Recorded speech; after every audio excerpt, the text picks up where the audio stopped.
माझी जिजाबाई होती वाघी नदी वाघे तुमच्या घरी वाघेल तर तुमच्या घरी वाघ जन्माले आताच्या माया वाघला वाघ निघाल्या नाही म्हणून जन्माचे म्याव म्याव म्याव म्याव जन्माला येतात की नाही पण आमची जिजाबाई वाघी होती म्हणून वाघ आला जन्माला वाघ नव्हे की त्या वाघाचा नमस भरेल त्या वाघाचा कौतुक दुश्मनाने केलं पाहिजे शत्रूने केलं पाहिजे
कसं वाटतंय अहो छत्रपतीचं नाव सुद्धा घेतलेलं अंगात सायचं रक्त काय सायचं रक्त अहो असा मुलगा जन्माला आला पाहिजे की शत्रू सुद्धा त्याचं नाव घेतलं पाहिजे तुम्हाला उदाहरण देतो स्वराज्य माझं उदाहरण देतो माझ्या छत्रपतीचं तुम्हाला उदाहरण देतो ज्या टायमाला रात्रीच्या वेळेस लंकाच्या सैन्यामध्ये माझा छत्रपती घुसतो शिरतो रात्री 1 लाखाच्या सैन्यामध्ये आपण शेजारच्या घरात सुद्धा घुसत रात्रीच्या वेळेत माझा छत्रपती रात्रीच्या वेळेत लाखाच्या साम्राज्यामध्ये शाहिस्ताराच्या साम्राज्यामध्ये जेव्हा रात्री घुसतो ना त्याचं चरित्र आहे का अहो माझ्या राजाचं कौतुक करण्यासारखं आहे ज्या टायमाला 1 लाखाच्या स्वराज्यामध्ये साम्राज्यामध्ये शाहिस्ताराच्या साम्राज्यामध्ये माझा छत्रपती घुसतो छत्रपती जसा घुसतो आतमध्ये तसं शाहिस्ता खानाचे मोठे छाटूनच बाहेर येतो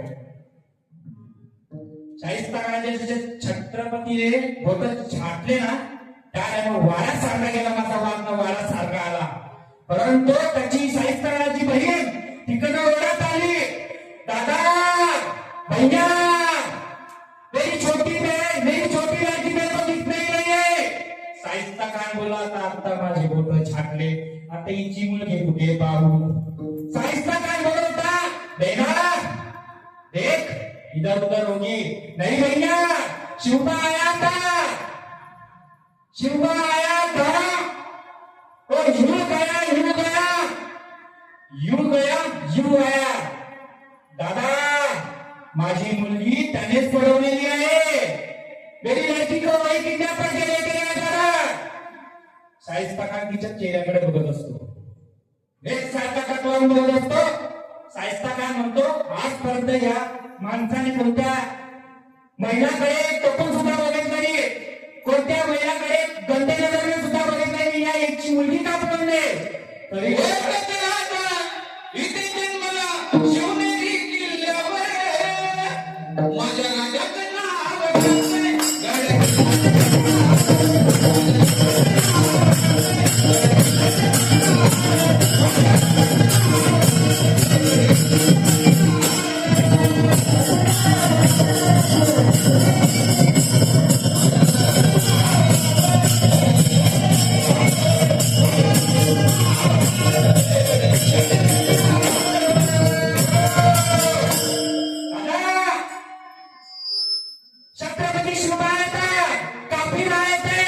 उन्होंने मेरे लड़की को भगा के लेके गए तो शाहिस्ता खान त्याच्यावर का तो बैठी ना शाहिस्ता खान बोलतो भैया ले ले तो लेके जाने दो शिवबा ऐसा राजा है कि वो तेरी बच्चियों किसी की भी औरत हो अपनी बच्ची जैसा पालेगा ये हमारा शिवबा था हमारा छत्रपती था कि त्या छत्रपतीचा सुद्धा विवरण कौतुक दुश्मनाने केलं पाहिजे एवढा आपलं साम्राज्य असलं पाहिजे माता मावळ्यांनो पण आमचं साम्राज्य तिच्यात नाही आहे. आमचं साम्राज्य, आमचा संसार एवढा थकलेला आहे, एवढा थकलेला आहे, एवढा ग्रासलेला आहे की त्या संसारातून बाहेर निघण्याकरता आम्हाला कोणताच दरवाजा नाही आहे. कारण आम्ही सगळे आंधळे झालेले आहेत. का आंधळे झालेले आहेत? मोह माया मद मत्सर या सगळ्या गोष्टींना आपल्याला झाकून ठेवलेलं आहे. त्यामुळे आपल्याला दिसत नाही. का दिसत नाही?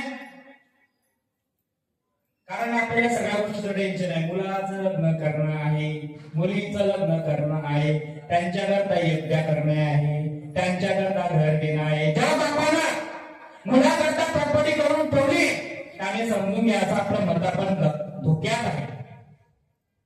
पण ज्या बापाने, ज्या माता माऊलीने आपली प्रॉपर्टी नव्हे, आपली प्रॉपर्टी आपले मुलं आहे, त्यांची प्रॉपर्टी त्यांना दिलेले संस्कार आहे, त्यांना दिलेलं वडण आहे, हे ज्या माता माऊलीने कळवलं, समजलं, त्या दिवशी त्यांना समजून घे की तुम्ही 80 वर्षापर्यंत तुमच्या अंगाला सुद्धा धक्का लागणार नाही. हे ताकद आहे. परंतु आपल्यामध्ये काय माहिती का, संस्कार हा शब्द केलेला आहे. कारण आपण काय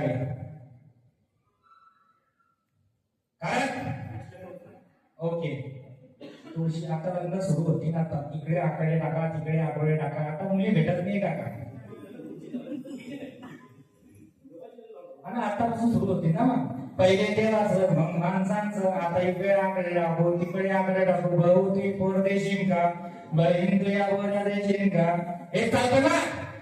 पण तुम्हाला असं वाटत असलं की या संसारामधून मला संस्कार मुलावर कसे घडवता आले पाहिजे, तर तुम्हाला त्याची तयारी करावी लागेल.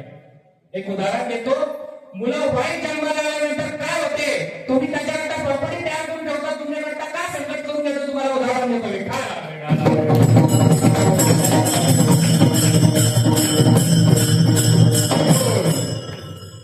एका बापाला किती मुलं असतात? 3. किती आहे? आपल्याला एकच झाली आहे. त्याला 3 असतात. पहिले डझन होत, आता 1, 2, 3. आता 1 बी नाही.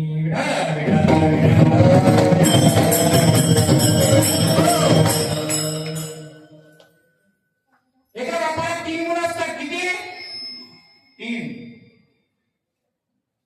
बापाने पुरा अख्खा आयुष्य त्या मुलाच्या शिक्षणाकरता, मुलाच्या शोकाकरता, मुलाच्या सगळ्या गोष्टी करता पुरा पैसा लावून दिला. एकाला डॉक्टर केलं, एकाला इंजिनियर केलं, आणि एकाला काळा कोट वकील केला. तिन्हीचे तिन्ही मुलं आउट ऑफ कंट्री विमानाने शेगले भाऊ घेऊन गेले. आमचे शेगले भाऊ वापी पण काय